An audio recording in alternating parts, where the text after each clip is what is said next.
अस्सलाम वालेकुम स्टूडेंट्स। जी शुरू करते हैं अल्लाह के बाबरकत नाम से जिसने हमें पैदा किया और जिसके कब्जे में हमारी शान। स्टूडेंट्स मैं आज आपको जो है वो पी यूज़ ऑफ पी के बारे में पढ़ाऊँगा और यूज़ ऑफ पी जो है हमने पिछले प्रीवियस 2 लेक्चर्स में जो है वो पी को डिस्कस किया था प्रेजेंट टेंस के अकॉर्डिंग और प्रेजेंट परफेक्ट टेंस के अकॉर्डिंग। और उसके बाद आज चूँकि हम जो है यूज़ ऑफ बी को पास्ट इंडेफिनिट के अकॉर्डिंग जो हम डिस्कस करेंगे कि ये पास्ट इंडेफिनिट टेंस में कैसे इस्तेमाल किया जाता है। ठीक है, तो पास्ट इंडेफिनिट टेंस की जब हम बात करते हैं तो इसमें हेल्पिंग वर्ब का इस्तेमाल नहीं होता और इसकी सेकेंड फॉर्म इस्तेमाल की जाती है। और बी जो है क्योंकि हम बी का यूज़ पढ़ रहे हैं तो बी यहाँ पर फर्स्ट फॉर्म है। ठीक है, और इसकी सेकेंड फॉर्म जो की है वॉज वर्ब, यानी कि ये इसकी सेकेंड फॉर्म है। तो हमारे सामने कुछ एग्जांपल्स लिखे हुए हैं, हम एग्जांपल्स को जो है इस टेंस के अकॉर्डिंग चेंज करेंगे और यहाँ पर बी का इस्तेमाल दिया जाएगा और इस बी को हमने पास्ट टेंस में चेंज कर देना है। तो पहला सेंटेंस आपके पास लिखा हुआ है, यानी कि वेयर यू बी यस्टरडे। ठीक है, अब वेयर यू बी यस्टरडे यहाँ पर जो है इस सेंटेंस में यस्टरडे भी मौजूद है और हमने चूँकि जो है वो सिंपली सी बात है, हमने इसको पास्ट डेफिनेट टेंस में चेंज करना है। तो यहाँ पर आपके सामने एक जो चीज़ ये है कि ये वाला सेंटेंस यानी कि ये वाला वर्ड जो है, ठीक है, यस्टरडे, ये पास्ट इंडेफिनिट टेंस में भी शो करता है। अब यहाँ पर बी का इस्तेमाल चूँकि फर्स्ट फॉर्म में किया गया है तो आपने इस बी को पास्ट इंडेफिनिट टेंस के अकॉर्डिंग चेंज कर देना है और यस्टरडे का इस्तेमाल जो है वो पास्ट टेंस में ही आता है। ठीक है, तो इसमें ये वाली मिस्टेक है, हमने इस मिस्टेक को ठीक करना है। ठीक है, तो वेयर, क्योंकि ये आपका वेयर जो है यहाँ पर डब्ल्यू एच वर्ड भी है और डब्ल्यू एच वर्ड जिस भी सेंटेंस में हो तो डबल इंटरोगेटिव सेंटेंस होता है और डब्ल्यू एच वर्ड के बाद हम हेल्पिंग वर्ब का इस्तेमाल करते हैं। ठीक है, तो यहाँ पर आप जब इसको इस सेंटेंस को चेंज करेंगे तो वेयर यानी कि डब्ल्यू एच वर्ड का इस्तेमाल पहले करना है और उसके बाद यू है। ठीक है, तो यू के साथ हम जो है वो हेल्पिंग वर्ब सिंगुलर फॉर्म में यूज़ करेंगे या प्लूरल फॉर्म में यूज़ करेंगे, तो ये हम बाद में डिसाइड करते हैं। पहले हम बी को देख लेते हैं।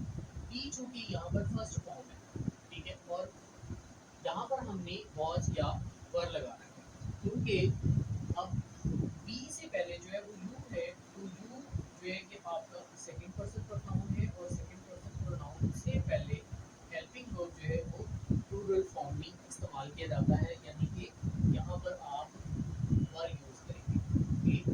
वर, ठीक है, उसके बाद यू, फिर उसके बाद आ जाएगा इसके। तो आपका ये सेंटेंस बिल्कुल करेक्ट है। ठीक है, इसमें बी की मिस्टेक थी, उसको हमने जो है वो दुरुस्त करके यहाँ पर हमने जो है वो वर लगा दी।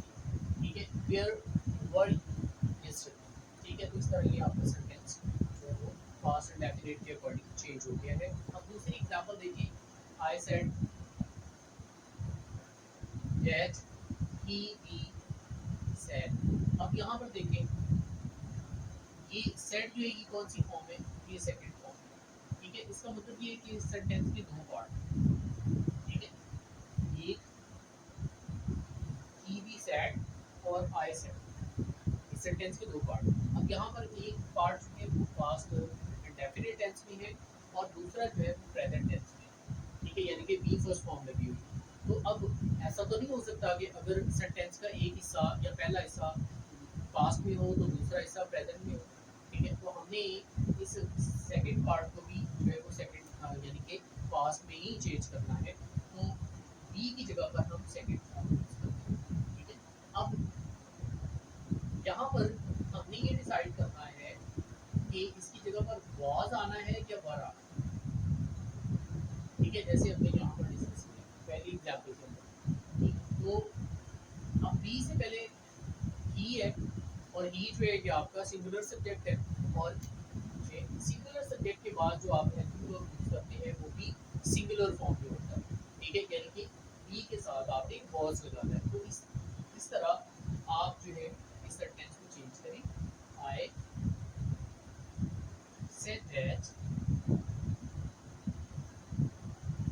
ही वाज सैड, ठीक है, तो ये आपका सेंटेंस जो है पास्ट में चेंज हो गया। उसके बाद तीसरी एग्जांपल इसमें देखिए, तीसरी एग्जांपल में इट का इस्तेमाल भी है, ठीक है, और बी का इस्तेमाल भी है। तो ये दोनों के जो यूजेस यानी कि इनके दोनों फंक्शन जो है ना वो सेपरेट है, ठीक है। तो पहले हम इन दोनों के फंक्शन को देख लेते हैं। इनका इस्तेमाल जो कि सेंटेंस के शुरू में आया है, ठीक है, और ये किसी भी सेंटेंस में यानी कि इंट्रोडक्शन के तौर पर या किसी खास तस्करे के तौर पर जो है वो किया जाता है, ठीक है। अगर हम किसी भी चीज़ या किसी शख्स के बारे में खास तस्करा करने जा रहे हो तो उस वक्त हम इट का इस्तेमाल कर सकते हैं, यानी कि करते हैं, ठीक है।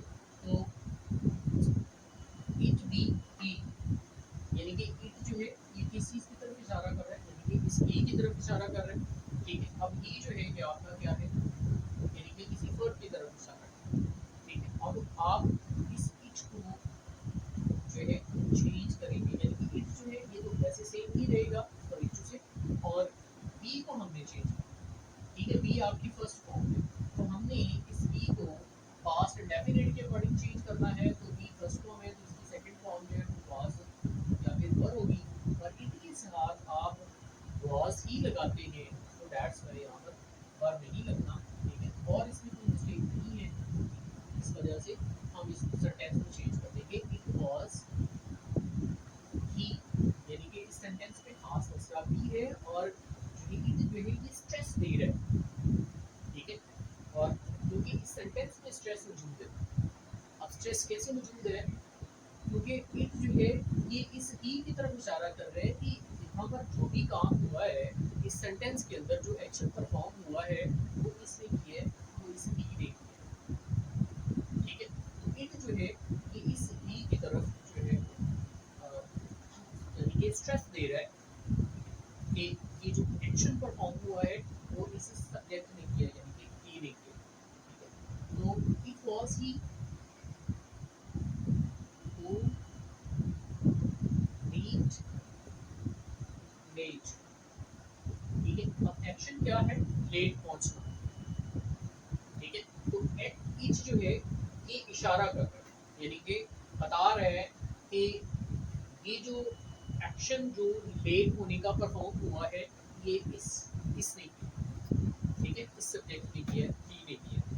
तो उम्मीद है आपको समझ आ गया होगा, ठीक है। इसके साथ दुआ भी याद रखिएगा, इसके साथ साथ अगर आपको इससे कुछ फ़ायदा अगर हासिल हो रहा हो